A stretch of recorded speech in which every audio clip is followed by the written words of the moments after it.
جس دن حضور نے اعلان کیا نا کہ بھائی آج کل غربت ہے اور جہاد کا بھی وقت آ گیا، قحط پڑا تو لاؤ، حضرت عمر کہتے ہیں میں نے اس دن 2.5% نہیں 50% دینے کا ارادہ کیا۔ حضرت ابوبکر صدیق رضی اللہ تعالیٰ عنہ تو ابھی آنے والے تھے، جناب عمر فرماتے ہیں کہ میں نے نا آدھی رقم، یہ بہت بڑی رقم ہے، آدھی جائیداد، اس کو چھوٹا نہیں سمجھے آپ، یعنی 50%، اور فرماتے ہیں ہر شہر رکھ کے میں نے ماپی، اور مجھے پتا تھا کہ ابوبکر صدیق کے کاروباری حالات آج کل ٹھیک نہیں، یہ مجھے پتا تھا، باقی معاملات بھی میرے سامنے تھے، قحط تھا، میں نے کہا آج میں جیت جاؤں گا۔ آپ فرماتے ہیں میں سارا مال لے کے گیا۔ اب میرے حضور کے پوچھنے کا انداز بھی، نبی کریم نے فرمایا عمر کیا لے کے آئے ہو؟ عرض کی یا رسول اللہ 50% لے آیا ہوں۔ آپ فرماتے ہیں ابھی حضور خوش ہو رہے تھے، دعا دے رہے تھے کہ ابو بکر بھی آ، سر پہ ٹوپی کوئی نہیں، پیروں میں جوتا کوئی نہیں، ٹاٹ کا لباس پہنا ہو، ماڑا بندہ نہیں، چودھری ہے، زمانے کا چودھری، کروڑوں میں کھیلنے والا۔ کہتے ہیں وہ سارا کچھ ہی بوریے کا لباس پہنا، حاضر خدمت ہو گئے۔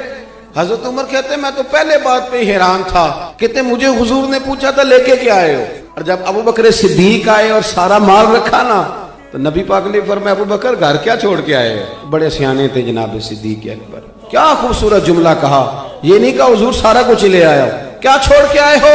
عرض کی حضور گھر اللہ کو چھوڑ آیا ہوں اور اللہ کا رسول چھوڑ آیا ہوں، میرا گھر خالی نہیں، اللہ رسول کا نام گھر میں ہے، حضور نہیں کہا سارا کچھ لایا ہوں، ہر شے لے کے آ گئے، رکھ دی، قربان جاؤں کریم محبوب کے۔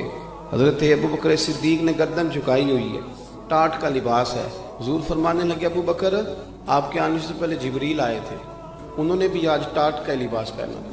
میں نے پوچھا ہے جبریل یہ کون سا لباس ہے؟ فرمایا یا رسول اللہ آج ابو بکر نے پہنا ہے تو رب کو پسند اتنا آیا ہے کہ سارے فرشتوں کو یہی جوڑا پہنا دیا ہے۔ اب میرے نبی کریم علیہ السلام نے فرمایا ابو بکر ایک سوال بھی آیا ہے تیرے لیے، حضور حکم کریں۔